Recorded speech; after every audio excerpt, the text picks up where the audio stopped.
প্রথম দুটো ইমেজ আমরা তৈরি করে ফেলেছি। সিটি লাইট ইমেজ এবং স্টর্মি সি ইমেজ।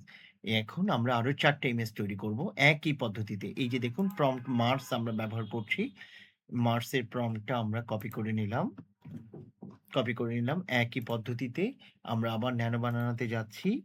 যাওয়ার পর আগের প্রম্পটটা মুছে দিয়ে নতুন প্রম্পটটা দিচ্ছি। রেফারেন্স ইমেজ হিসেবে ঠিক একইভাবে সিটি লাইট ইমেজকে ব্যবহার করা হয়েছে এবং আমরা জেনারেট বাটনে ক্লিক করলাম। দেখুন অলরেডি এই যে মার্সের ইমেজটা আমাদের তৈরি হয়ে গিয়েছে। ঠিক আগের মতোই একেবারে নিখুঁত। রুম আনচেঞ্জ, স্নাইপার তার রাইফেল আনচেঞ্জ, শুধু বাইরের পরিবেশটা দেখুন মঙ্গল গ্রহের পরিবেশ।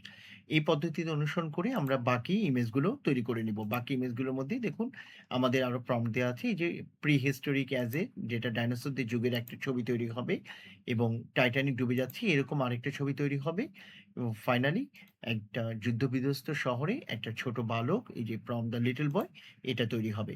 একই পদ্ধতিতে আমরা যখন কাজ করব, আমরা যখন ওই প্রম্পট গুলো এখানে দিব এবং জেনারেট করব আমাদের ইমেজ তৈরি হয়ে যাবে।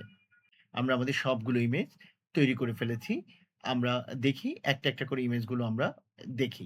এই যে দেখুন আমরা এই যে টাইটানিক ডুবে যাচ্ছে, এই ইমেজটা আমরা এখানে তৈরি করেছি।